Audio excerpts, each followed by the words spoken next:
नमस्कार, आप देख रहे हैं दूरदर्शन किसान कार्यक्रम हेलो किसान में आप सभी का स्वागत है। मैं हूं आपके साथ मोनालिसा। हेलो किसान एक ऐसा कार्यक्रम है जिसमें कृषि क्षेत्र से जुड़े हुए अलग अलग दिन अलग अलग अहम विषय हम लेकर आते हैं और उस पर हम विशेषज्ञ मेहमानों से विस्तार से चर्चा करते हैं ताकि उससे जुड़ी तमाम जानकारी हम आप तक पहुंचा सके। लेकिन इस बीच आपकी भूमिका बेहद ही अहम होती है। चूंकि ये फोन इन कार्यक्रम है तो आप भी अपने सवालों के साथ इस कार्यक्रम में सीधे सीधे हमारे साथ जुड़ सकते हैं। इसके अलावा व्हाट्सएप या ईमेल के माध्यम से या सोशल मीडिया के अलग अलग प्लेटफॉर्म से भी अगर आप हमारे साथ जुड़े हुए हैं तो भी आप अपने सवाल हम तक पहुंचा सकते हैं। तो आइए सबसे पहले आपको बता दें कि आज इस कार्यक्रम में हम किन विषयों पर बातचीत करेंगे। हेलो किसान कार्यक्रम में आज हम जिन विषयों पर चर्चा करेंगे वो है रबी फसलों में बीज की उपलब्धता और साथ ही कृषि स्टार्टअप। तो इन दो महत्वपूर्ण विषयों पर इस कार्यक्रम में आज चर्चा की जाएगी। इस विषयों के बारे में अगर आप कोई सवाल पूछना चाहते हैं तो आप हमारे टोल फ्री नंबर पर कॉल कर सकते हैं। नोट कर लें हमारा टोल फ्री नंबर 1800-113060 और 1800-113061। टोल फ्री नंबर के जरिए कॉल करने के दौरान बस इस बात का ध्यान रखें कि सीधे सीधे फोन लाइन के जरिए बातचीत करें और टीवी की आवाज बंद रखें। इससे बातचीत में रुकावट नहीं आएगी।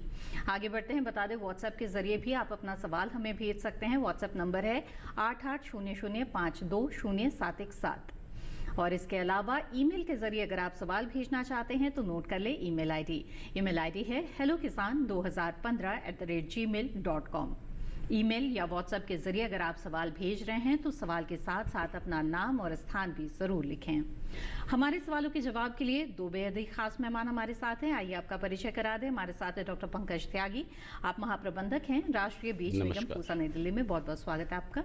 साथ ही इस कार्यक्रम में इस वक्त हमारे साथ मौजूद हैं डॉक्टर विस्टर जोशी जो कि वैज्ञानिक है कृषि विज्ञान केंद्र जालौन उत्तर प्रदेश से। बहुत बहुत स्वागत है आपका।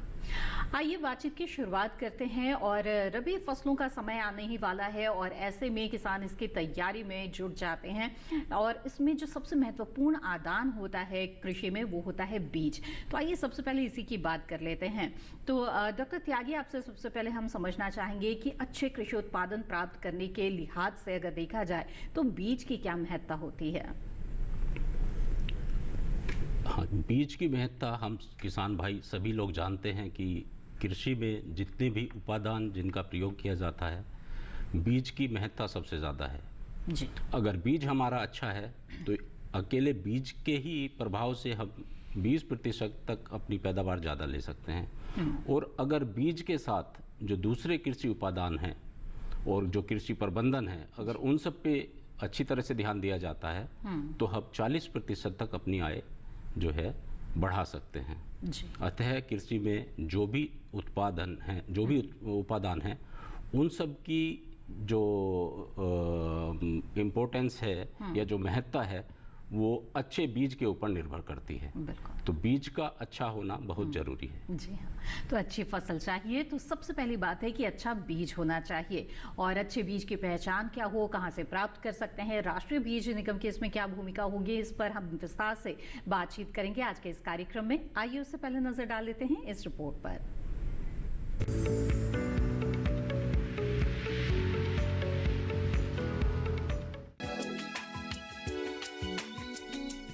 खेती में बीजों का अपना महत्व है, इसलिए किसानों को समय से बीज उपलब्ध होना काफी जरूरी होता है। अपने इलाके और वहाँ की परिस्थितियों के अनुसार बीजों का चयन अच्छी फसल की गारंटी साबित होते हैं। रबी फसलों की बुआई के लिए आपको बीजों को लेकर कुछ खास बातों का ध्यान रखना चाहिए, जैसे बीज किसी प्रामाणिक जगह से ही खरीदें। इस दिशा में राष्ट्रीय बीज निगम काफी सराहनीय काम कर रहा है। वर्तमान में ये अपने फार्मों और पंजीकृत बीज उत्पादकों के जरिए लगभग 78 फसलों की 567 किस्मों के प्रमाणित बीजों का उत्पादन कर रहा है, जिसमें मोटे अनाज, दलहन, तिलहन, चारा, रेशा, हरी खाद और सब्जियां शामिल हैं।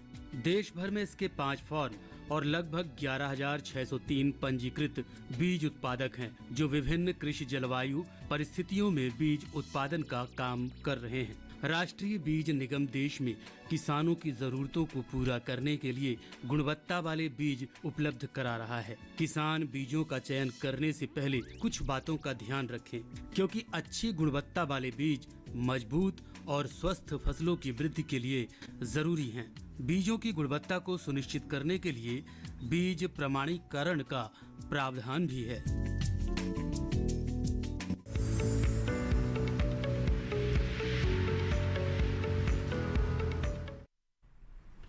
जी हाँ, तो बीजों की महत्ता पर ये रिपोर्ट आपने देखी। बातचीत को आगे बढ़ाएंगे और कृषि स्टार्टअप के बारे में आइए जानते हैं। तो डॉक्टर जोशी, आपसे जानना चाहेंगे कि किसान जो है वो काफ़ी मेहनत से खेती किसानी करता है, लेकिन इसके साथ साथ अब कृषि स्टार्टअप्स में भी किसान जुड़ने लगे हैं। इनका क्या फ़ायदा है और किसानों की आर्थिक स्थिति को मजबूत करने में इनकी क्या भूमिका है? जी देखिए, आज़ादी के बाद से लेके अभी तक के अगर हम एग्रीकल्चर के अपने सफ़र को देखते हैं तो हमने जब शुरुआत की थी तो हमारी मेजॉरिटी ऑफ पॉपुलेशन जो थी, अधिकतम लोग जो थे वो कृषि से जुड़े हुए थे और साथ साथ जो था हम जो थे सेल्फ सफिशिएंट भी नहीं थे फूड के मामले में। लेकिन समय के साथ साथ आज हमने एक सेल्फ सफिशिएंसी अचीव की है, लंबा समय तय किया जिसमें आज हम जो है फूड सफिशिएंट हैं पूरी तरीके से, लेकिन आत्मनिर्भर है। बिल्कुल। लेकिन इसके साथ साथ एक चीज़ और है कि हमारा जो जीडीपी में कंट्रीब्यूशन है, अगर हम आज़ादी के टाइम पे देखेंगे तो वो हमारा मोर देन 50% था और अगर आज हम देखते हैं तो 16% के आसपास हमारा जो है जीडीपी में कंट्रीब्यूशन है। जी। तो ये दोनों चीज़ों को अगर हम पैरेलल रख के अगर हम देखें तो हमें एक चीज़ जो हमने इस बीच में खोई है वो है हमने अपने जो उत्पाद है उसकी वैल्यू को खोया है।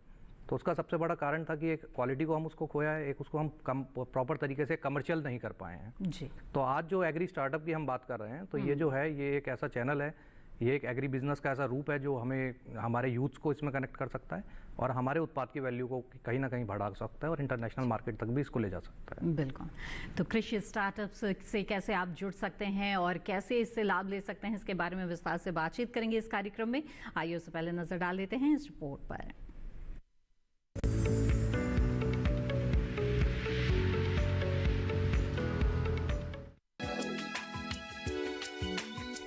भारत की जनसंख्या में युवाओं की तादाद अच्छी है। इन युवाओं के पास नए नए विचार हैं। इसी बात को ध्यान में रखते हुए युवाओं को खेती की ओर आकर्षित करने के साथ साथ खेती से रोजगार पैदा करने की जरूरत पर भी ध्यान दिया जा रहा है। खेती बाड़ी को उद्यमिता की ओर ले जाकर किसान और युवाओं को स्टार्टअप करने के लिए प्रोत्साहित किया जा रहा है। कृषि स्टार्टअप देश के युवाओं के लिए एक ऐसा मौका है जिसके जरिए वो खुद का काम शुरू करते हैं, खुद को आर्थिक रूप से आत्मनिर्भर बना सकते हैं। आमतौर पर माना जाता है कि स्टार्टअप अब सिर्फ सूचना प्रौद्योगिकी, मनोरंजन और इंजीनियरिंग आदि सेवाओं में ही किया जा सकता है, लेकिन कृषि के क्षेत्र में भी स्टार्टअप तेजी से कारोबार के मैदान में आ रहा है। कृषि क्षेत्र में आ रही नई नई तकनीकें भी एग्री स्टार्टअप्स को बढ़ावा देने में मददगार साबित हो रही हैं। देखा ये जा रहा है कि अब पढ़े लिखे युवा भी नए नए आइडिया के साथ कृषि क्षेत्र से जुड़े स्टार्टअप्स कर रहे हैं। कृषि उद्यमिता में नए आयामों को बढ़ावा देने और युवाओं को स्टार्टअप्स के लिए प्रोत्साहित करने के लिए सरकार की ओर से भी समय समय पर कई योजनाएं और कार्यक्रम चलाए जाते हैं, जिनके तहत युवाओं को प्रशिक्षण और आर्थिक सहायता भी दी जाती है।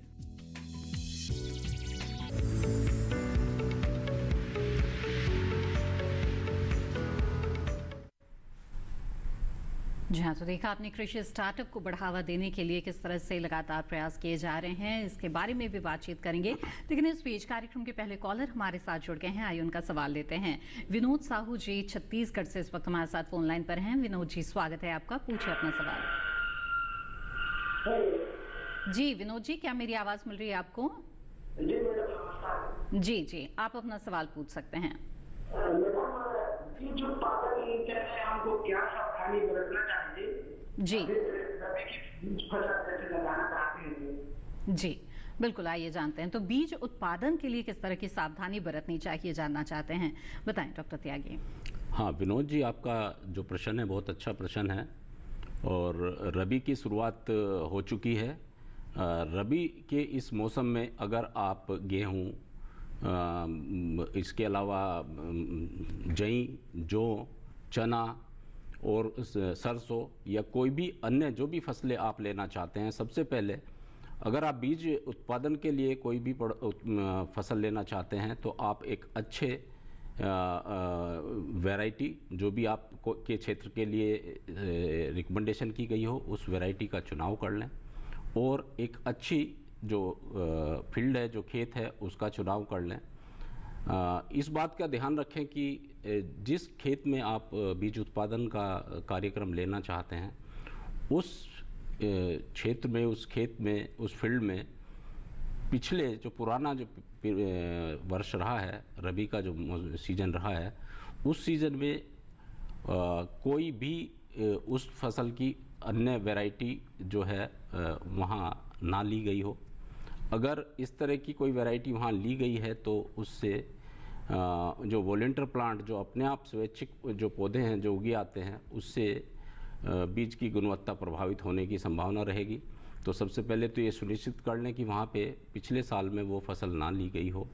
और दूसरा, अच्छी वैरायटी, जो मैंने पहले भी बताया कि आप अच्छी वैरायटी का सिलेक्शन कर लें और आपको आइसोलेशन, जो पृथक्करण दूरी है, वहाँ पे पर्याप्त रूप से मिल जाए। जिस खेत का आप सेलेक्ट करें, जो चुनाव करें, उसमें ये ध्यान रखें कि जल भराव की समस्या ना हो, वो किसी रोग और दूसरी व्याधि, कीट पतंगों से प्रभावित ना हो। और इन सब बातों का ध्यान रखते हुए आप, अगर आप सर्टिफाइड सीड का उत्पादन करना चाहते हैं तो एक सही सोर्स से आप फाउंडेशन सीड जो है आधारीय बीज प्राप्त करें और जो बीज आप प्राप्त करें उसका बिल, उसका सोर्स और बिल लेते समय जो बहुत सारी सावधानी रखी जाती हैं, बीज खरीदते समय जो सावधानी रखनी है, जैसे आपने उसका जमाव, अंकुरन जो है, जर्मिनेशन, वो चेक करना है, प्योरिटी, भौतिक प्योरिटी, आनुवांशिक, जेनेटिकल, फिजिकल प्योरिटी, वो ध्यान में रखनी है। और जो उस प्रोग्राम का जो रजिस्ट्रेशन सर्टिफिकेशन एजेंसी, जो भी आपकी प्रमाणीकरण एजेंसी है, उसका समय से आप पंजीकरण कराएं। तो ये सारी बातें आपको ध्यान में रखनी है। बिल्कुल। तो विनोद जी, मुझे उम्मीद है कि आपके सवाल का जवाब मिल गया होगा। आगे बढ़ते हैं, अगले कॉलर का रुख करते हैं। इस वक्त कप्तान सिंह जी अम्बाला हरियाणा से हमारे साथ फोन लाइन पर हैं। कप्तान सिंह जी, स्वागत है आपका। बताइए क्या जानना चाहते हैं। नमस्कार मैम। जी नमस्कार, बताएं। मैं अम्बाला से बात कर रहा हूँ जी। हमारे यहाँ गेहूँ की कौन सी वैरायटी सबसे बढ़िया रहेगी? गेहूं की वैरायटी? हाँ जी। जी, आइए जानते हैं। तो गेहूं की कौन सी वैरायटी, कौन सी किस्म अच्छी रहेगी, जी बताएं। हाँ कप्तान जी, आपका जो क्षेत्र है गेहूं के दृष्टिकोण से बहुत ही मुख्य क्षेत्र है। अम्बाला में बीज इसका गेहूं का काफ़ी अच्छा रकबा है और उत्पादकता भी अम्बाला की अच्छी है। जी। आपके लिए बहुत सारी वैरायटी जो मैं बताऊंगा वहाँ के लिए हो सकती हैं। नई जो वैरायटी हैं, जो अभी जो पिछले कुछ ही सालों में जो रिलीज़ हुई हैं, उनके बारे में अगर मैं आपसे बताऊं तो DBW 327, DBW 370, DBW 371, DBW 372 और हरियाणा कृषि विश्वविद्यालय की वैरायटी WH 1270, पंजाब कृषि विश्वविद्यालय से जो अभी एक वैरायटी निकली है PBW 826, ये प्रमुख वैरायटी हैं जो आपके क्षेत्र के लिए हैं और इनकी उत्पादकता भी बहुत अच्छी है। इसके अलावा और भी दूसरी वैरायटी जो DBW 222, 303, 187 जो बायो फोर्टिफाइड वैरायटी भी है, ये सारी वैरायटी वहाँ पे आपके यहाँ ली जा सकती हैं। जी बिल्कुल। तो कप्तान सिंह जी, जाना आपने कि गेहूं की कौन कौन सी अच्छी किस्में हैं जिनका चुनाव आप अपने क्षेत्र के लिए कर सकते हैं। आइए अब आगे बढ़ते हैं और डॉक्टर जोशी, आपसे जानना चाहेंगे कि हमारे देश में जो किसान है वो बस खेती किसानी तक ही महदूद न रह जाए, बल्कि वो अब व्यवसाय उद्यमी बने। इसके लिए सरकार की तरफ से भी उन्हें काफ़ी तरह से प्रोत्साहित किया जा रहा है। ऐसे में अगर कृषि स्टार्टअप्स की बात की जाए तो कृषि स्टार्टअप से जुड़ी हुई किस तरह की योजनाएं किसानों के लिए चल रही हैं? जी देखिए मैम, एक परसेप्शन हम लेके चलते हैं कि फार्मर्स जो है वो पूरी तरह से हमें जो है एक अन्नदाता के रूप में हम फार्मर्स को देखते हैं। और होता इसमें क्या है कि पूरी तरह से जो है फार्मर के ऊपर सारी एक्टिविटीज़ आ जाती हैं खेती से संबंधी। यही एक ऐसा फील्ड है जिसमें हम अगर देखें तो फार्मर्स को सपोर्ट सिस्टम की सबसे ज़्यादा अधिक आवश्यकता है। अगर हम शुरुआत से देखते हैं कि बीज लेने से, बीज खरीदने से, कौन सा बीज हमें अपने खेत में लगाना है जी, और आखिरी में कटाई के बाद स्टोरेज तक सारी जिम्मेदारी जो है किसान अपने ऊपर लेके चलता है और उसे सपोर्ट नहीं मिल पाता। तो इसी को देखते हुए हम इनोवेटिव कुछ आइडियाज़ लेके आते हैं, जिसमें हम एग्री स्टार्टअप के थ्रू जो है किसान को एक सर्विस प्रोवाइड करते हैं जिससे उसको मदद मिल सके। देखिए, देश भर में बहुत ऐसे इस समय पे स्टार्टअप्स आए हुए हैं जो किसानों को बहुत अच्छा इस समय पे सपोर्ट सिस्टम दे रहे हैं। बेसिकली हमारे देश में 3 तरह की क्लासेस हमने डिवाइड की है जिसमें हमारे फार्मर्स आते हैं। इसमें जो एक 5% फार्मर्स जो आते हैं वो हमारे कमर्शियल फार्मर्स हैं। उसके बाद 12 to 13% जो आते हैं हमारे ग्रीन एंड आउट फार्मर हैं, जो ग्रीन रेवोल्यूशन से हमने जो आए हैं, जो अडॉप्शन में आगे रहते हैं जी। और हमारे 82% फार्मर्स वो हैं जिनको हम CDR फार्मर बोलते हैं, complex diversified risk prone farmers हैं। तो ये जनरली हमारे जो छोटे और मंझले किसान हैं इनको हम CDR की कैटेगरी में रखते हैं। तो आज के समय में सबसे ज़्यादा आवश्यकता ये है कि ऐसे सॉल्यूशंस जो हैं इन फार्मर्स के लिए आएँ, इनोवेटिव सॉल्यूशंस आने चाहिए, हमारे यूथ जो हैं इसमें इन्वॉल्व होने चाहिए जी। एक प्रॉब्लम और है, समय के साथ हम देखते रहे कि हमारे युवा जो हैं वो एग्रीकल्चर से दूर होते गए। आज इसीलिए जो है सरकार एक आर्या जैसी स्कीम लेके आई है जो किसानों को, जो युवाओं को किसानी से जोड़ने की कोशिश कर रही है। तो एग्री स्टार्टअप के माध्यम से हम जो है किसानों को समय समय पे जोड़ते रहते हैं और ये जो है किसानों को सपोर्ट सिस्टम प्रोवाइड करते हैं। और आज के समय में RKVY रफ्तार जो है 2017-18 में एक ऐसा प्रोग्राम शुरू किया था गवर्नमेंट ने, जिसके माध्यम से जो है आज युवाओं को जो एग्री स्टार्टअप में आना चाहते हैं उनको जो है एक हैंड होल्डिंग मिलती है इसके माध्यम से जी। तो ये कुछ ऐसे योजनाएं इस समय पर चल रही हैं। इनका साथ ले सकते हैं किसान। आइए अब आगे बढ़ते हैं, अगले कॉलर का रुख करते हैं। नंदस्वरूप मिश्रा जी बाराबंकी उत्तर प्रदेश से हमारे साथ फोन लाइन पर हैं। नंदस्वरूप जी स्वागत है आपका, पूछिए अपना सवाल। जी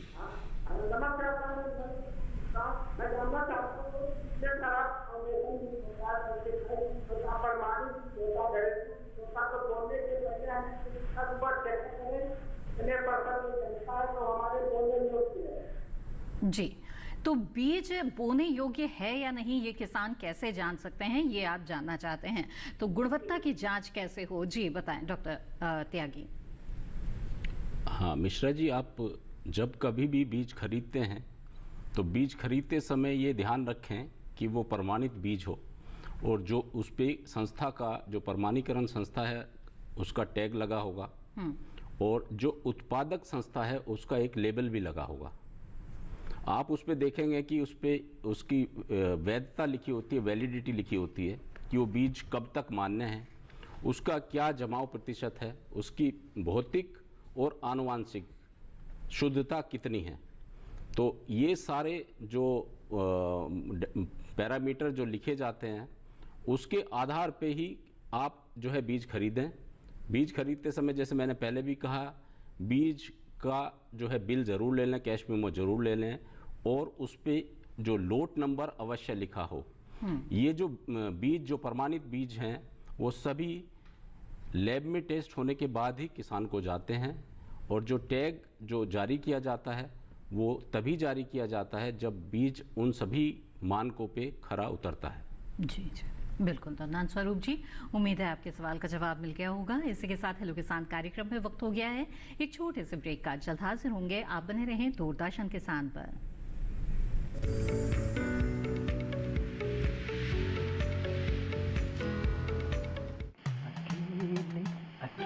अरे वाह भैया, अकेले अकेले।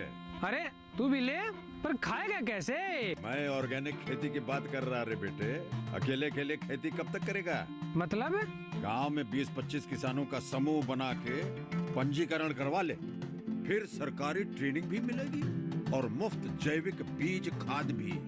फिर BGS ऑर्गेनिक की सरकारी मोहर के साथ तेरी उपज आकर्षक पैक में पहुंचेगी बड़े बाजार तक। अच्छा।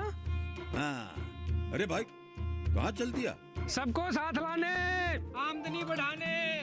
तो किसान भाई समझ गए ना, साथ मिलकर ऑर्गेनिक खेती कीजिए, अपनी परंपरा को आगे बढ़ाइए, ज्यादा मुनाफा कमाइए। माटी से प्रेम की परंपरा है परंपरागत खेती।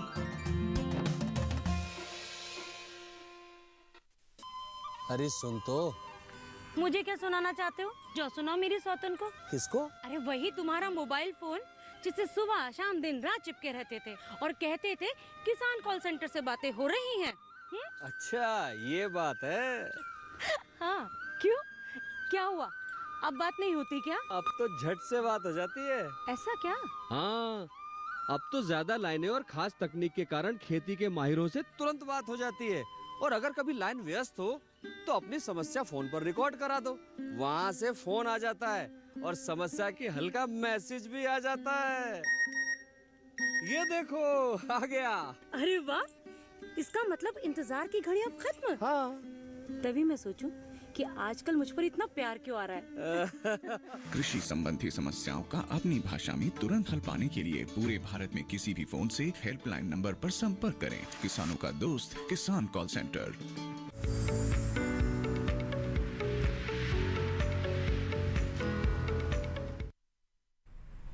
ब्रेक के बाद आप सभी का फिर से स्वागत है। आप देख रहे हैं कार्यक्रम हेलो किसान। इस कार्यक्रम में आज हम रबी फसलों में बीज उपलब्धता और कृषि स्टार्टअप के विषय पर बातचीत कर रहे हैं। इन विषयों से जुड़ी हुई जानकारी अगर आप प्राप्त करना चाहते हैं तो आप हमारे टोल फ्री नंबर पर कॉल कर सकते हैं या फिर व्हाट्सएप या ईमेल के माध्यम से भी अपने सवाल आप हम तक पहुंचा सकते हैं, जिनके जवाब हम विशेषज्ञ मेहमानों से लेंगे। बातचीत को यहाँ पर आगे बढ़ाएंगे, लेकिन इस बीच हमारे साथ एक कॉलर जुड़ गए हैं, उनका सवाल पहले ले लेते हैं। जी नमस्कार, स्वागत है आपका। बताएं अपना नाम। चलिए, योगेश पटेल जी खंडवा मध्य प्रदेश से हमारे साथ फोन लाइन पर हैं। योगेश जी पूछिए अपना सवाल। हेलो योगेश जी, मेरी आवाज मिल रही है आपको? जी जी, आप अपना सवाल पूछ सकते हैं, बताएं।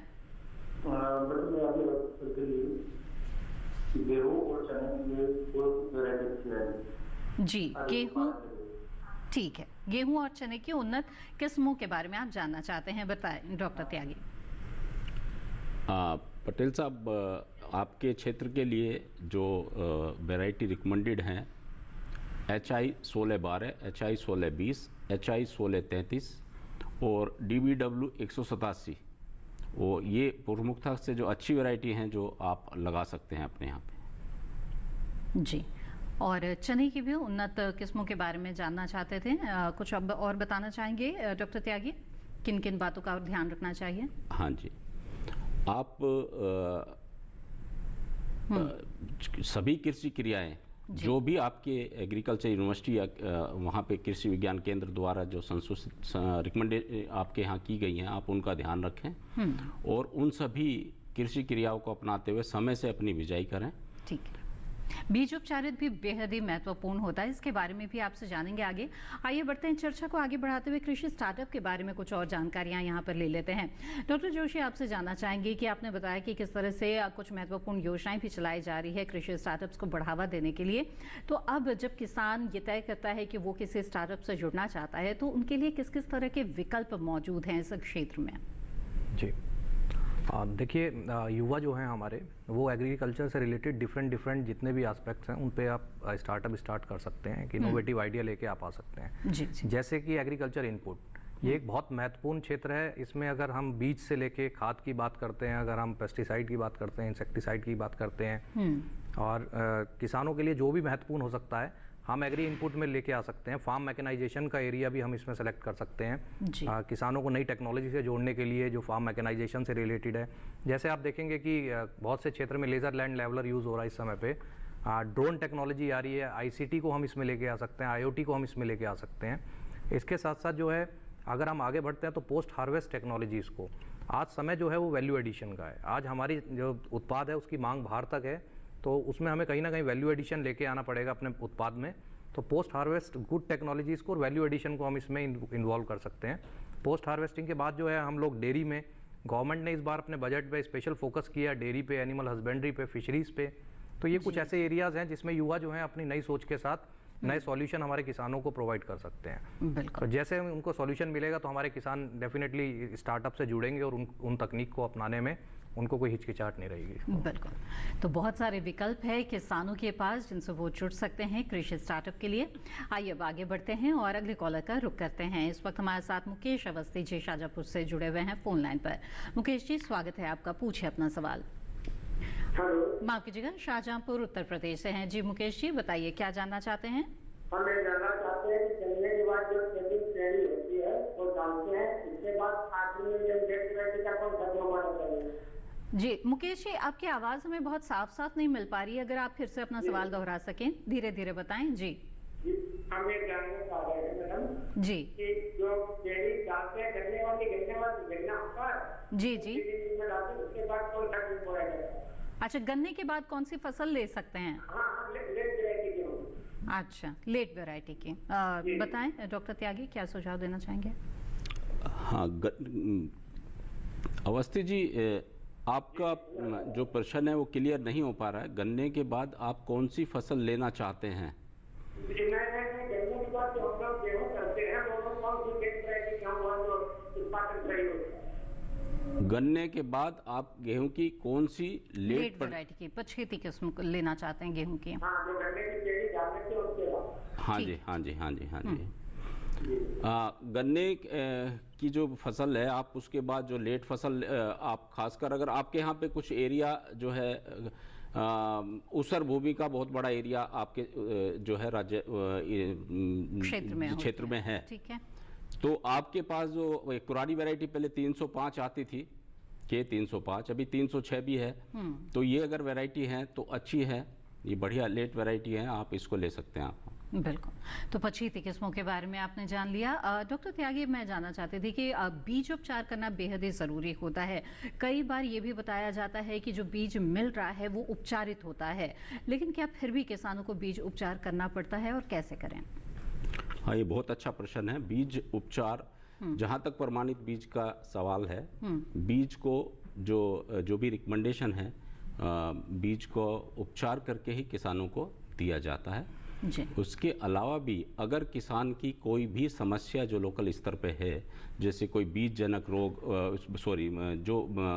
कोई भी मिट्टी जनक रोग वगैरह उनको लगता है कि वहाँ पे कोई इस तरह की समस्या है, या कोई कीट जो उस बीज को नुकसान करता है, तो उससे वो ट्रीट कर सकते हैं। इसके अलावा कल्चर जो हम लोग कुछ मिनी किट वगैरह जो देते हैं, उसके साथ कल्चर भी लगा के देते हैं, जैसे राइजोबियम कल्चर हम साथ में देते हैं, बाहर से भी ले सकते हैं। तो दलहनी फसलें हैं तो राइजोबियम कल्चर वगैरह वो लगा सकते हैं, उसको बीज को उपचारित करके उसको बोया जाए, तो उससे उनका जो उत्पादन है वो निश्चित तौर पे अच्छा होता है। बिल्कुल। आइए अब आगे बढ़ते हैं। डॉक्टर जोशी, आपसे जानना चाहेंगे कि कृषि स्टार्टअप से जुड़ने के लिए अगर प्रशिक्षण चाहिए, क्योंकि इसके बारे में अगर अब तक किसानों को कोई जानकारी नहीं है, तो सवाल होता है कि शुरू कैसे करें, तो प्रशिक्षण कहाँ से उन्हें मिल सकता है? जी देखिए, युवाओं को अगर कोई कृषि स्टार्टअप के लिए कोई इनोवेटिव आइडिया के साथ अगर आगे आना है, तो सरकार ने 2017-18 में RKVY रफ्तार एक योजना स्टार्ट की थी। इसके अंतर्गत इस समय पे 5 नॉलेज सेंटर्स हैं जो ICR के द्वारा और विभिन्न अन्य जो मिनिस्ट्री के उपक्रम्स हैं उनके द्वारा जो है उनको अपनाया गया है। इसमें मैनेज हैदराबाद एक आता है, दिल्ली में IRI आता है, इसमें एक इसमें जयपुर में नियाम आता है, एक असम एग्रीकल्चर यूनिवर्सिटी से असम आता है इसमें, और एक US धारवाड़ आता है। तो ये 5 नॉलेज सेंटर्स हैं। इसके अलावा 24 जो हैं वो इस समय रीजनल सेंटर्स हैं इसमें जी। तो बेसिकली इनका जो सपोर्ट सिस्टम रहता है वो डिफरेंट डायमेंशंस पे रहता है। जैसे कैपेसिटी बिल्डिंग पे ये सपोर्ट करते हैं जो एक नए आइडिया के साथ आते हैं, इसमें आना चाहते हैं। ठीक है। साथ में फंडिंग सपोर्ट भी इनका रहता है। अच्छा। जिसमें प्री सपोर्ट रहता है, जिसमें प्री सीड जिसको बोलते हैं, उसमें 5 लाख तक का इनमें प्रावधान है, ग्रांट इन एड है। और अगर आप उसके बाद जाते हैं तो उसमें जो सीड स्टेज रहती है उसमें 25 लाख का जो है ग्रांट इन एड है इसमें। इसके अलावा जो है आपको मार्केटिंग लिंकेजेस में, नेटवर्किंग में IPR फैसिलिटेशंस देते हैं, और अदर फैसिलिटेशंस जो रिक्वायर्ड रहते हैं RKVY रफ्तार में वो समय समय में मिलते हैं। कैपेसिटी बिल्डिंग इज मेजर इसमें जो रहता है, तो इसमें जो है जो स्टार्टअप में आना चाहते हैं उनको एक हैंड होल्डिंग मिलती है और उनको capacity building time to time उसमें मिलती रहती है। बिल्कुल। आइए अब आगे बढ़ते हैं, और हमारे कुछ दर्शक व्हाट्सएप के जरिए भी अपना सवाल हम तक पहुंचा रहे हैं, तो ऐसा ही सवाल यहाँ पर कार्यक्रम में लेते हैं। ममता साहू जी ने कवर्धा छत्तीसगढ़ से सवाल भेजा है, जानना चाहती हैं कि बीज उत्पादन प्रमाणीकरण कैसे कराएं, क्या प्रक्रिया है और किस संस्था में आवेदन देना है? जी डॉक्टर त्यागी बताएं। जी, बीज प्रमाणीकरण के लिए जो अलग अलग संस्थाएं हैं जो बीज का उत्पादन करती हैं, मैं अपने राष्ट्रीय बीज निगम का आपको मैं पूरी प्रक्रिया बताता हूं कि अगर कोई भी किसान हमारे बीज उत्पादन कार्यक्रम से जुड़ना चाहता है, तो हमारा जो एरिया ऑफिस है या जो हमारे अलग अलग राज्यों में जो हमारा क्षेत्रीय कार्यालय है, रीजनल ऑफिस है, वहाँ वो संपर्क कर सकते हैं। वहाँ से उनको फाउंडेशन बीज उपलब्ध करा दिया जाएगा। और कुछ वैसे तो हम मुख्यतः जो ब्रीडर से फाउंडेशन सीड का उत्पादन करते हैं वो अपने फार्मों पे करते हैं, लेकिन कुछ उत्पादन हम अपने क्षेत्रीय कार्यालय और एरिया ऑफिस के माध्यम से भी करते हैं। तो अगर ब्रीडर सीड से फाउंडेशन करना है या फाउंडेशन से सर्टिफाइड प्रोडक्शन प्रोग्राम में हमारे जुड़ना चाहते हैं तो हमारे क्षेत्रीय कार्यालय और एरिया ऑफिस से जुड़ के किसान भाई अपना बीज उत्पादन कार्यक्रम ले सकते हैं। उसके लिए जो प्रक्रिया है, एक निर्धारित फॉर्म है जो किसान अपनी पूरी जानकारी के साथ हमारे कार्यालय में प्रस्तुत करेंगे और वो उसके साथ एक कुछ नॉमिनल फ़ी जो सर्टिफिकेशन एजेंसी को जाती है वो सब फीस वगैरह उसके साथ में लगा के सर्टिफिकेशन एजेंसी के साथ बीज सीड का जो है रजिस्ट्रेशन करा दिया जाता है। और जो बीज जो हम देंगे ब्रीडर सीड या जो फाउंडेशन सीड देंगे वो हम उपलब्ध कराएंगे, उसका बिल किसान को दिया जाएगा और उस बीज को वो किसान लगा सकते हैं। बीज लगाने के लिए मैंने पहले भी बताया कि बहुत सारी सावधानी हमें देखनी पड़ेंगी। ठीक है। हमें बीज का चुनाव जो हम सर्टिफाइड बीज तो इन सावधानियों के बारे में आगे हम विस्तार से बात करेंगे, लेकिन ममता जी उम्मीद है कि आपने जान लिया होगा कि बीज उत्पादन प्रमाणीकरण के लिए आपको किस तरह की प्रक्रिया अपनानी होगी। आगे बढ़ते हैं और अगले कॉलर का रुख करते हैं। विपिन जी सागर मध्य प्रदेश से हमारे साथ जुड़े हुए हैं। विपिन जी स्वागत है आपका, पूछिए अपना सवाल। हेलो। हाँ जी मैम नमस्कार। जी नमस्कार विपिन जी, बताएं क्या जानना चाहते हैं। हाँ जी मैम, मेरा सवाल ये था कि हमारे यहाँ उड़द की कटाई हो चुकी है अभी फिलहाल में। ठीक है। तो रबी के मौसम में बुआई करना चाहते हैं, अभी तो हालांकि जल्दी हो जाएगा, लेकिन खेतों में नमी है, क्या बिना सिंचाई किए हुए कोई दलहनी फसल बो सकते हैं और कब तक बो सकते हैं, इसके बारे में जानना था। जी डॉक्टर त्यागी। हाँ जी विपिन जी, अभी आप लेंटिल का उत्पादन ले सकते हैं। लेंटिल की बहुत अच्छी अच्छी वैरायटी हैं जिनका आप उत्पादन ले सकते हैं। और जो आपका जो रेजिडुअल मॉइस्चर है जो अभी खेत में जो नमी है उसका पूरा उपयोग कर सकते हैं। तो आप अभी लेंटिल का प्रोडक्शन अभी ले सकते हैं दलहनी फसलों में, या चने का भी आप जो है प्रोडक्शन ले सकते हैं। बिल्कुल। तो विपिन जी आपके खेत की जो नमी है उसी का इस्तेमाल करते हुए आप चने की फसल ले सकते हैं, ऐसा सुझाव है डॉक्टर त्यागी का। उम्मीद है इस जानकारी से आपको लाभ होगा। इसी के साथ कार्यक्रम में वक्त हो गया है एक और छोटे से ब्रेक का। जल्द हाजिर होंगे, आप बने रहें दूरदर्शन किसान पर।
ब्रेक के बाद आप सभी का फिर से स्वागत है कार्यक्रम हेलो किसान में, जिसमें आज हम रबी फसलों में बीज उपलब्धता और कृषि स्टार्टअप के बारे में बातचीत कर रहे हैं। बहुत सारे दर्शक तो फोन लाइन के जरिए हमारे साथ जुड़ ही रहे हैं, लेकिन इसके साथ ही व्हाट्सएप के माध्यम से भी दर्शकों के सवाल हम तक पहुंच रहे हैं। तो आइए सवालों को कार्यक्रम में शामिल करते हैं। एक सवाल भेजा है नरेंद्र सिंह जी ने रेवा मध्य प्रदेश से, जानना चाहते हैं कि सरसों के बीज को क्या अभी बोया जा सकता है कि नहीं और कौन सी वैरायटी को चुनें।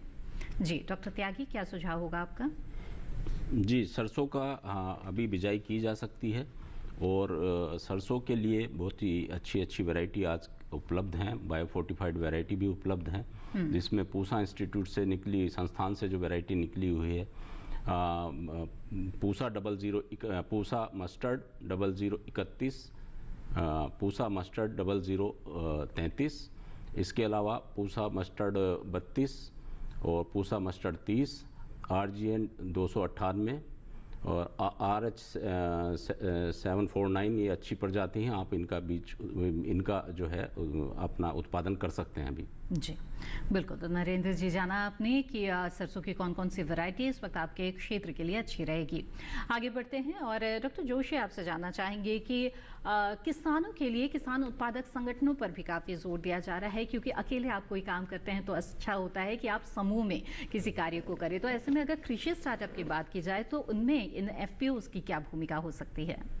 जी देखिए, FPO जो है वो किसानों को एग्रीगेट करने का कार्य करता है जी। और कहीं ना कहीं FPO के कॉन्सेप्ट में हम देखते हैं कि एक बैकहैंड सपोर्ट और एक फॉरवर्ड लिंकेज जिसको हम बोलते हैं, उसमें जो है बहुत महत्वपूर्ण रहता है FPO का जो रोल रहता है।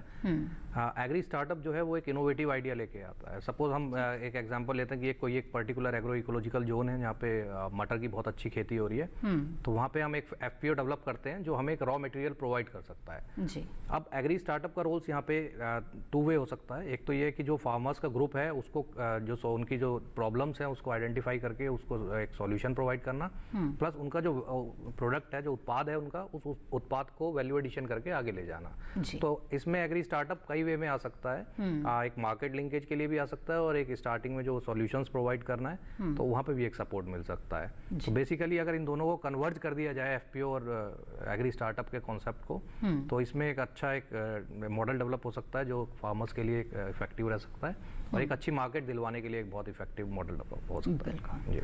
आइए अब आगे बढ़ते हैं और कुछ और सवालों को कार्यक्रम में शामिल करते हैं। सवाल भेजा है कैलाश प्रजापति जी ने और वो जानना चाहते हैं कि बीज खरीदते समय क्या क्या सावधानी रखनी चाहिए और अगर बीज खराब आ जाए तो कहाँ पर शिकायत करें? जी डॉक्टर त्यागी। हाँ, बीज खरीदते समय जो आपने सावधानी रखनी है, सबसे पहले जब आप बीज खरीदेंगे तो उसका ये प्रमाणित बीज पे हमेशा एक टैग लगा होगा और उसके लेबल भी होगा। उस पे आपको पूरी बीज की जानकारी मिलेगी, बीज की जो वैलिडिटी है वो कब तक है, बीज का क्या लोट है और बीज का जो जर्मिनेशन है या जमाव प्रतिशत है वो कितना है और उसकी शुद्धता जो है, दोनों फिजिकल प्योरिटी और जेनेटिकल प्योरिटी की पूरी जानकारी मिल जाएगी। और जब भी बीज लेंगे आप बिल ज़रूर उसमें ले लें और उस पर लोट नंबर ज़रूर डलवा लें। तो ये आपने ध्यान रखना है और ये भी ध्यान रखना है कि जो आपने जो बीज लिया है वो सील भी उस पर लगी होती है, कंटेनर आपका बिल्कुल बंद होना चाहिए और वो कहीं से कटा फटा ना हो। ये सारी चीज़ें आपने जो है ध्यान में रखनी। जी डॉक्टर त्यागी, आपसे जानना चाहेंगे कि रबी फसलों के बीज की उपलब्धता की हम बात कर रहे हैं तो पर्याप्त मात्रा में किसानों को बीज उपलब्ध हो, इसके लिए राष्ट्रीय बीज निगम क्या करता है, किस तरह की उसकी भूमिका रहती है? जी, राष्ट्रीय बीज निगम जो अलग अलग हमारे जो जलवायु क्षेत्र हैं उन जलवायु क्षेत्रों को ध्यान में रखते हुए बीज का उत्पादन हम करते हैं जी। और राष्ट्रीय बीज निगम के पास देश की अलग अलग कृषि जलवायु में 5 बड़े कृषि फार्म भी हैं और हमारे जो क्षेत्रीय कार्यालय जो हैं अलग अलग राज्यों में जो 11 क्षेत्रीय कार्यालय हैं और उनके अंतर्गत बहुत सारे एरिया ऑफिस हैं, उन सब में भी वहाँ की एग्रो क्लाइमेट के हिसाब से बीज का प्रोडक्शन किया जाता है। तो वर्तमान में हमारे पास 8 लाख क्विंटल से ज़्यादा की मात्रा में हमने बीज उत्पादन किया है, जिसमें खासकर जो नई प्रजाति हैं, जो अच्छी हाई यील्डिंग वैरायटीज़ हैं, ज़्यादा से ज़्यादा प्रोडक्शन उनका किया है और बायो फोर्टिफाइड वैरायटीज़ का प्रोडक्शन भी हमारे पास 1.5 लाख से ज़्यादा है। आज के जो बदलती जलवायु को ध्यान में रखते हुए क्लाइमेट रेजिलिएंट वैरायटीज़ जो हैं, वो जो जलवायु के अनुकूल जो वैरायटी जो हैं, उनका बीज का प्रोडक्शन भी हमारे पास 1,60,000 क्विंटल से ज़्यादा है। और इसमें सभी फसलें जो हैं, इन जो मैंने 8 लाख क्विंटल का जो बताया, 8 लाख क्विंटल से जो ज़्यादा का प्रोडक्शन है, उसमें सभी फसलें हमारी हैं। हमारे पास लगभग जो है 80 फसलों में हम काम करते हैं, जिनकी 621 वैरायटी हमारे पास हैं। तो हर एक एग्रो क्लाइमेट जोन के हिसाब से हमारे पास वैरायटी हैं। तो बीज प्रचुर मात्रा में हमारा उपलब्ध है और हमारे डीलर या हमारे जो है बहुत सारे FPO भी हमारे डीलर हैं। सरकारी योजना बहुत सारी हैं जिनके माध्यम से हमारा बीज जो है उपलब्ध किसानों को किया जा रहा है और हमारे बहुत सारे सेल काउंटर भी हैं जहां से किसान जो है बीज ले सकते हैं। बिल्कुल। आइए अब आगे बढ़ते हैं और अगले कॉलर का रुख करते हैं। नईमुद्दीन जी झांसी उत्तर प्रदेश से हमारे साथ फोन लाइन पर हैं। नईमुद्दीन जी, स्वागत है आपका, पूछिए अपना सवाल। नमस्कार मैम। जी नमस्कार, बताएं। मेरा निवेदन ये है कि फाउंडेशन और प्रमाणित बीज में क्या अंतर है और किसान को कौन सा बीज इन दोनों में से लेना चाहिए ताकि हमें अच्छा उत्पादन मिल जाए। उत्तम इसमें सर्वोत्तम कौन सा रहता है, फाउंडेशन अथवा प्रमाणित, और कितने साल तक हम प्रयोग कर सकते हैं ताकि हमें वही गुणवत्ता युक्त उत्पादन मिलता रहे। धन्यवाद। बिल्कुल, बहुत ही अच्छा सवाल है, आइए जानते हैं। जी डॉक्टर त्यागी बताएं। जी नईमुद्दीन जी, बड़ा अच्छा आपने ये प्रश्न पूछा है। जो बीज की एक श्रृंखला है, ये चेन है या एक अलग अलग कैटेगरी है या इसको जनरेशन हम बोलते हैं। तो बीज का जो उत्पादन जो होता है वो ब्रीडर सीड पे, न्यूक्लियर सीड से ब्रीडर सीड बनता है, ब्रीडर से फाउंडेशन सीड जो बनाया जाता है, आधारीय बीज, और इस फाउंडेशन या आधारीय बीज से हम प्रमाणित बीज या सर्टिफाइड सीड प्रोडक्शन करते हैं। तो एक तो ये हुआ कि सर्टिफाइड बीज जो है उसको पैदा करने के लिए फाउंडेशन बीज की आवश्यकता होती है। तो ये फाउंडेशन बीज इन दोनों पे अलग अलग कलर का जो है टैग लगा होता है। जो फाउंडेशन सीड है उस पर सफ़ेद कलर का टैग होता है और जो आपका सर्टिफाइड सीड है उस पर नीले कलर का टैग लगाया जाता है। तो दोनों ही बीज जो हैं अच्छे हैं, लेकिन सिर्फ यही है कि सर्टिफाइड बनाने के लिए फाउंडेशन सीड का यूज करते हैं। अगर आपने व्यावसायिक खेती के लिए बीज लेना है तो आप सर्टिफाइड सीड लें, नहीं सर्टिफाइड मिला फाउंडेशन भी ले लें, लेकिन सर्टिफाइड बनाने के लिए फाउंडेशन का यूज किया जाता है। जी। तो ये आपको ध्यान में रखना है। और दूसरा सवाल ये भी था कि कितने साल तक इस बीज का इस्तेमाल किया जा सकता है और उसकी गुणवत्ता बरकरार रहती है। जी, जो हमारा किन फसलों में आपने बीज लेना है वो स्वपरागित हैं या परपरागित फसलें हैं उस पर निर्भर करता है। अच्छा। तो अगर आपने, और या हाइब्रिड है, तो हाइब्रिड का बीज तो आपने हर बार लेना ही पड़ेगा। जी। और जो जो स्वपरागित फसलें हैं या सेल्फ पोलिनेटेड फसलें हैं उसको 1 साल अगर आपने बीज लिया है तो आप उसको 3 साल तक उसको चला सकते हैं। उसके बाद आप अपना बीज बदल लें। और जो हमारा जिसको हम परपरागित या क्रॉस पोलिनेटेड फसल बोलते हैं उसका बीज 1-2 साल से आगे आप जो है प्रयोग में ना लाएं। जी। तो नईमुद्दीन जी, उम्मीद है आपके सवालों के जवाब मिल गए होंगे। आगे बढ़ते हैं। डॉक्टर जोशी, आपसे जानना चाहेंगे कि आजकल हम देखते हैं कि जीवन के हर क्षेत्र में नई तकनीक जो है वो क्रांति ला रहे हैं। तो ऐसे में अगर कृषि स्टार्टअप्स की अगर बात की जाए तो इस क्षेत्र में किस तरह की नई तकनीकें अब आ रही हैं?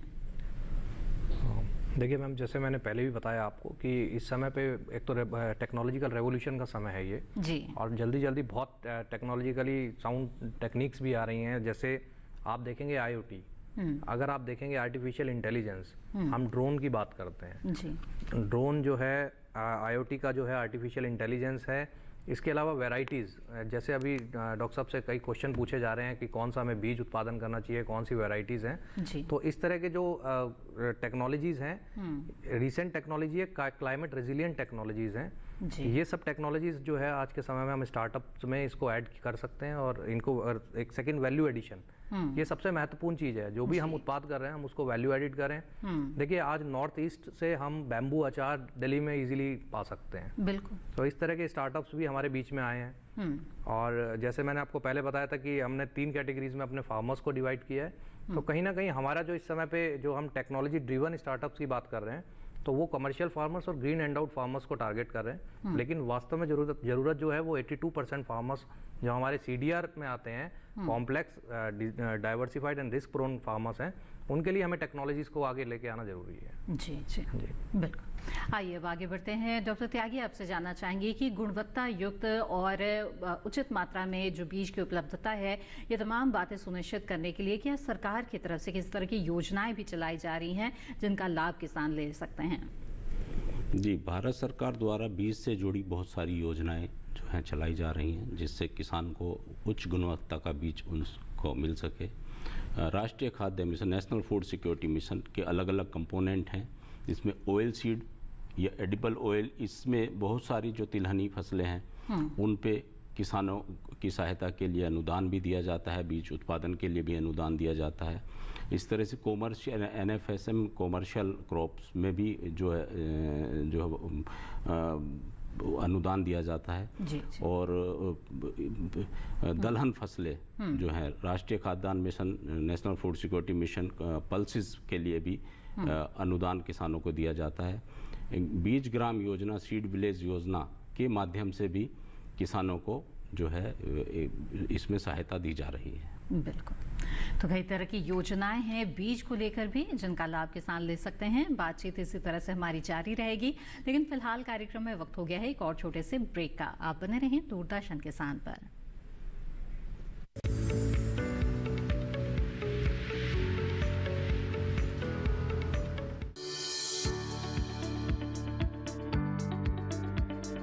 कृषि और पशुपालन है एक दूसरे के पूरक। घर आंगन से लेकर व्यावसायिक फार्म तक, मुर्गी पालन से लेकर रेगिस्तान के जहाज तक,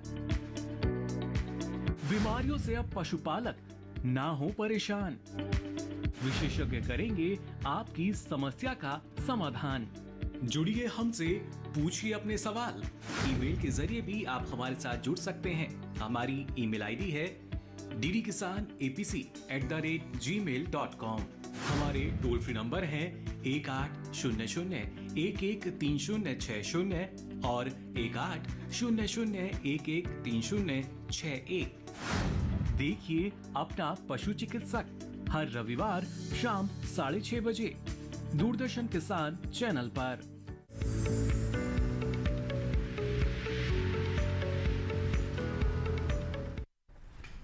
ब्रेक के बाद आप सभी का फिर से स्वागत है। आप देख रहे हैं कार्यक्रम हेलो किसान। इस वक्त हमारे साथ एक कॉलर जुड़े हुए हैं, आइए से उनका रुख करते हैं। राम अवतार जी इस वक्त उत्तर प्रदेश से हमारे साथ फोन लाइन पर हैं। राम अवतार जी स्वागत है आपका, पूछिए अपना सवाल। हेलो जी राम अवतार जी, आप अपना सवाल पूछ सकते हैं।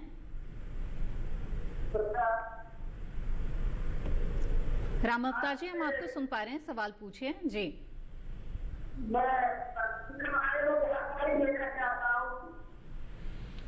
राम अवतार जी आपकी आवाज हमें साफ साफ नहीं मिल पा रही है, कृपया अपना सवाल दोहरा दीजिए।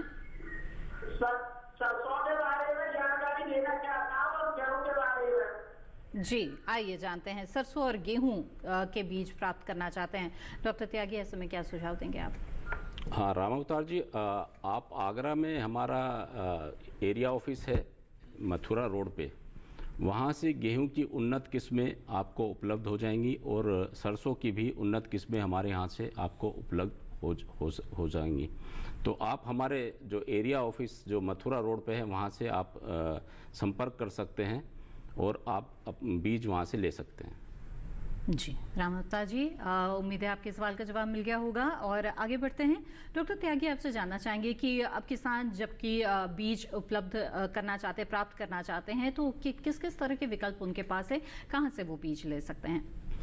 हाँ, बीज जो है हमारे राष्ट्रीय बीज निगम के अपने सेल काउंटर से बीज ले सकते हैं। हमारे अलग अलग जिलों में सेल काउंटर भी हैं और हमने एफपीओ को भी डीलरशिप दी हुई है। एफपीओ के माध्यम से हमारा बीज वो किसान लोग ले सकते हैं और भारत सरकार की बहुत सी योजनाओं में हमारा बीज जाता है, वहाँ बीज वितरण होता है, वहाँ से बीज वो ले सकते हैं। और हमारे देश भर में 3000 के करीब हमारे डीलर हैं, वहाँ से बीज उपलब्ध उनको हो सकता है। इसके अलावा जो ऑनलाइन प्लेटफार्म ONDC के माध्यम से भी किसान जो है माई स्टोर पे जाके या हमारी NSC की वेबसाइट पे जाके indiaseeds.com पे जाके भी ऑनलाइन भी बीज प्राप्त कर सकते हैं। बिल्कुल।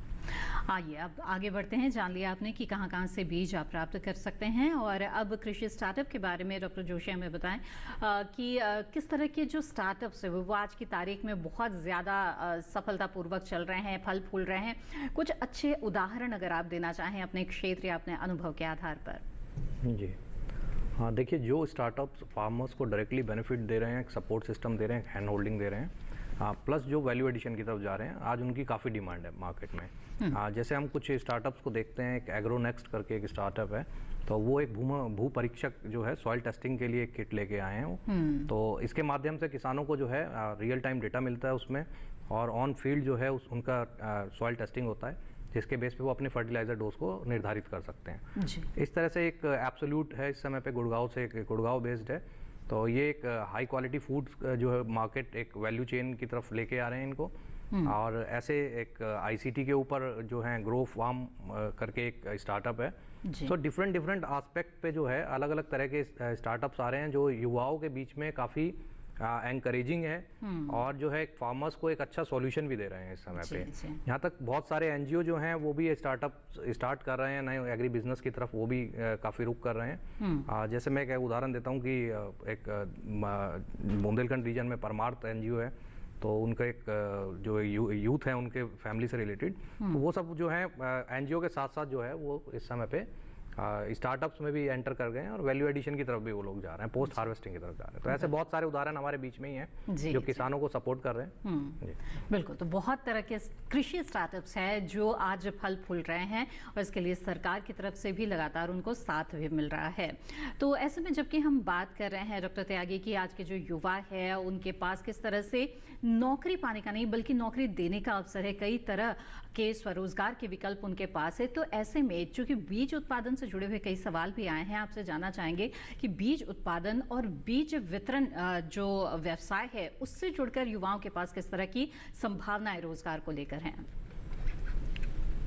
हाँ, ग्रामीण युवक जो स्वरोजगार की तरफ अपना रुख कर रहे हैं वो हमारे राष्ट्रीय बीज निगम से जुड़ के बहुत कई तरह से लाभ ले सकते हैं। जैसे वो हमारे बीज उत्पादन कार्यक्रम से जुड़ सकते हैं। जी।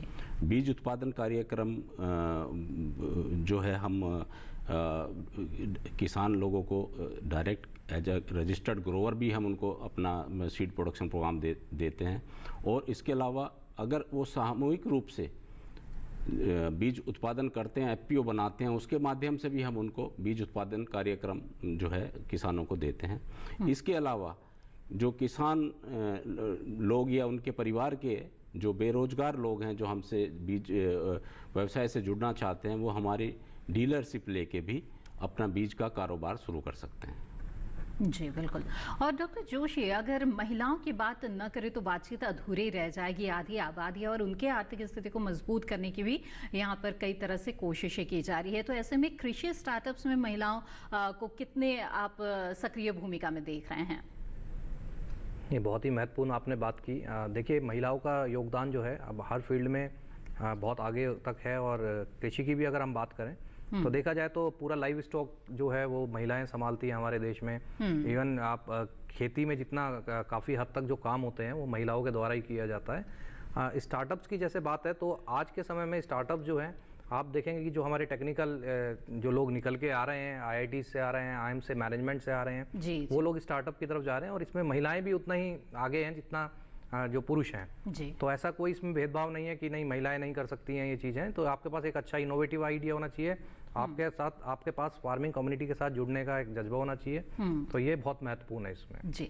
और इसके साथ ही यहाँ पर अगर मिलेट्स की यानी कि कदन मोटे अनाज की बात करेंगे तो तब भी बात अधूरी रह जाएगी, क्योंकि ये साल हम मोटे अनाज का मना रहे हैं।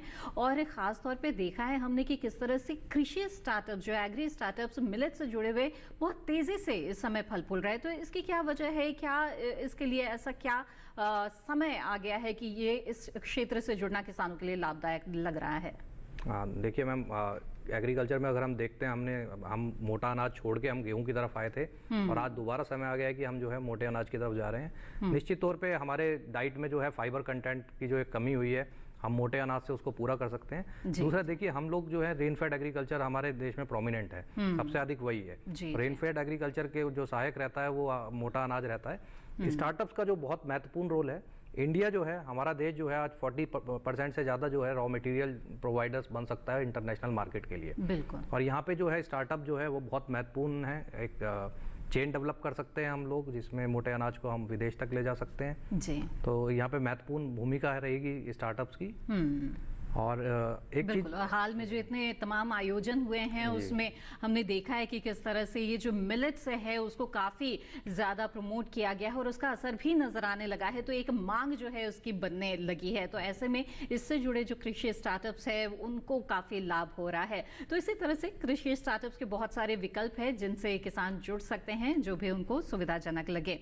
डॉक्टर पंकज त्यागी और डॉक्टर विस्टर जोशी, आप दोनों ने बहुत अच्छी जानकारियाँ दी हमें इस कार्यक्रम में। आप दोनों का बहुत बहुत धन्यवाद। बहुत अहम जानकारियां आपने दी, हमें उम्मीद है कि दर्शक इससे जरूर लाभान्वित हुए होंगे।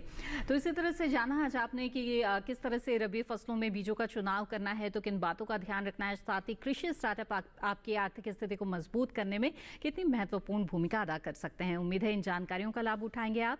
आगे बढ़ते हैं और अगले विषय के बारे में आपको बता दें। हेलो किसान कार्यक्रम में अगला विषय रहेगा संरक्षित खेती के बढ़ते आयाम, साथ ही बात होगी फसल विविधीकरण में किसानों की आय में वृद्धि विषय पर। तो इन विषयों के बारे में अगर आप भी कुछ जानना चाहते हैं तो आप हमारे नंबर पे कॉल कर सकते हैं। इसके अलावा आपको बता दें कि ईमेल के जरिए आप अपना सवाल हमें पहले ही भेज सकते हैं। ईमेल आईडी है hellokisan2015@gmail.com। तो ईमेल कर सकते हैं, सवाल के साथ साथ नाम स्थान जरूर लिखें। इसके अलावा सोशल मीडिया के अलग अलग प्लेटफॉर्म्स है, इनके जरिए आप हमारे साथ जुड़ सकते हैं। फेसबुक, इंस्टाग्राम और ट्विटर हैंडल टीवी स्क्रीन पर फ्लैश किए जा रहे हैं, इनसे जुड़कर आप अपने सवाल भेज सकते हैं। इसके अलावा दूरदर्शन किसान के कॉल सेंटर नंबर पर आप कॉल कर सकते हैं। हमारा टोल फ्री नंबर है 1800-113060। सोमवार से शनिवार सुबह 6 बजे से रात 10 बजे के बीच कॉल करके आप अपने सवाल दर्ज करा सकते हैं। साथ ही हेलो किसान कार्यक्रम को आप कभी भी दूरदर्शन किसान के यूट्यूब चैनल पर देख सकते हैं। इसके लिए टीवी स्क्रीन पर दिखाए जा रहे इस QR कोड को स्कैन करें, इससे आप सीधे हमारे यूट्यूब चैनल से जुड़ जाएंगे। इसी के साथ हेलो किसान की आज की कड़ी में बस इतना ही। हमें दीजिए इजाजत, आप बने रहें दूरदर्शन किसान पर। नमस्कार।